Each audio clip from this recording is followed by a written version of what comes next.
নমস্কার। কাছে ও দূরের, দেশে ও বিদেশের সমস্ত শ্রেণীর শ্রোতাবন্ধুদের আমার সহ আপনাদেরই চ্যানেল শান্তিবার্তাতে সুস্বাগতম। আজকে খুবই একটি ইম্পর্টেন্ট টপিক নিয়ে আপনাদের সামনে হাজির হয়েছি। সেটি হলো এইসব পারিবারিক নিয়ম অবশ্যই মেনে চলুন। প্রত্যেকটা সংসারেরই প্রত্যেকটা সদস্যেরই একটা দায়বদ্ধতা থাকে। সংসার থেকেই আমরা, পরিবার থেকেই আমরা পারিবারিক শিক্ষাটা অর্জন করে থাকি। তো পরিবারে একসঙ্গে মিলেমিশে থাকার কিছু নিয়ম কানুন অবলম্বন করে আমাদের প্রত্যেকেরই চলা উচিত। সেগুলি এক এক করে আপনাদের সামনে উপস্থাপন করব। জানতে হলে কিন্তু ভিডিওর শেষ পর্যন্ত সঙ্গে থাকতে হবে।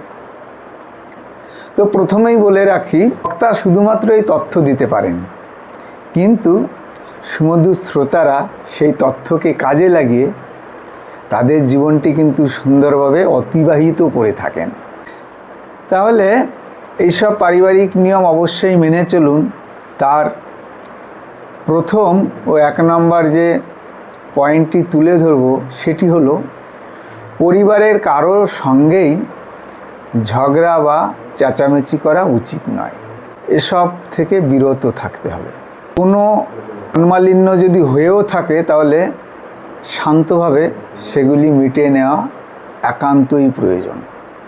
2 নম্বরে যে বিষয়টি লক্ষ্য করে চলতে হবে আমাদের, পারিবারিক ছোট বা বড় সব ধরনের অনুষ্ঠানে উপস্থিত থাকার চেষ্টা করবেন। আপনি যাদের অনুষ্ঠানে উপস্থিত হলেন না, তারাও কিন্তু আপনার পারিবারিক কোনো অনুষ্ঠানে আসবেন না।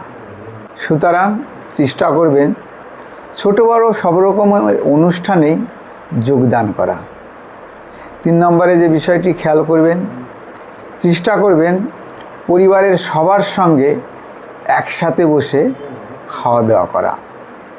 এতে কি হয়, দিন শেষে বিশেষ করে রাত্রে, দিনের বেলায় হয়তো আমরা বিভিন্ন কর্মকাজে ব্যস্ত থাকি, কিন্তু দিনের শেষে রাত্রে অতি অবশ্যই পরিবারের ছোট বড় বয়োজ্যেষ্ঠ যারা আছেন সবার সঙ্গে একসঙ্গে এক জায়গায় বসে রাতের খাবারটা অন্তত গ্রহণ করা উচিত। এতে কি হয়, এতে করে পরস্পরের প্রতি যে সম্পর্ক তার গভীরতার সৃষ্টি হয়। 4 নম্বরে যে বিষয়টি লক্ষ্য রাখবেন, বাচ্চাদের ছোট থেকেই পারিবারিক শিক্ষা প্রদান করবেন এবং আদব কায়দা শেখাবেন।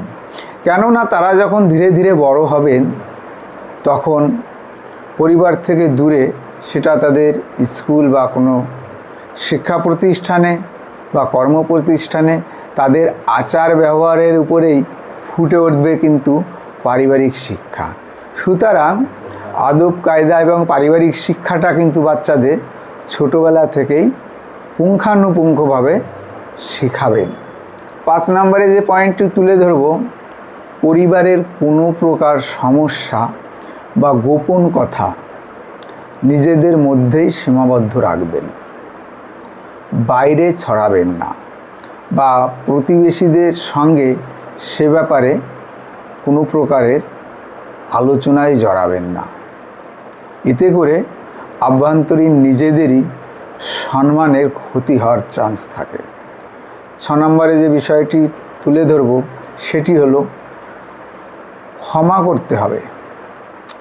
এখানে সদস্য দ্বারা আপনি যদি অপমানিত হন বা দুঃখ পেয়ে থাকেন তাহলে অতি অবশ্যই তাদের ক্ষমা করে দেবেন। কারণ দিন শেষে কিন্তু পরিবারের ওই সদস্যই আপনার বিপদের সময় পাশে দাঁড়াবেন, পাড়া প্রতিবেশী আসবেন না। আপনার পরিবারের সদস্যই কিন্তু আপনার সুখ দুঃখের সাথী হয়ে থাকবেন। সুতরাং সাময়িকভাবে তাদের কোনো ব্যবহার বা আচার ব্যবহারে যদি আপনি কষ্ট পেয়ে থাকেন তাহলে আলোচনার মাধ্যমে সেটা কিন্তু মিটিয়ে নেওয়ার চেষ্টা করবেন।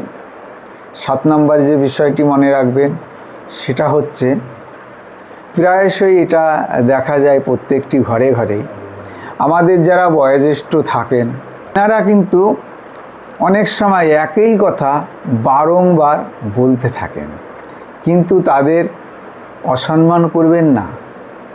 কেননা তারা একই কথা বারবার বলার কারণ একটাই, সেই কাজটা যেন আমরা সম্পূর্ণভাবে করে থাকি। সেই কারণে একই কথা তাঁরা বারবার বলে থাকেন। এতে তাঁদের কোনো প্রকার অসম্মানজনক কথা বলা কখনোই উচিত নয়, তাহলে তারা কিন্তু দুঃখ পাবেন। 8 নম্বরে যে বিষয়টি তুলে ধরব সেটি হলো সর্বদা সবার সঙ্গেই কুশল বিনিময় করবেন বা সুসম্পর্ক রাখবেন।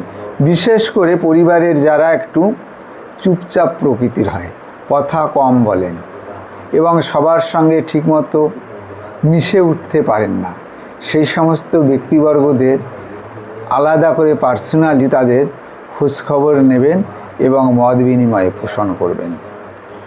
9 নম্বরে যে বিষয়টি তুলে ধরব সেটা হলো মনে রাখবেন টাকার চেয়েও কিন্তু সম্পর্ক বড়।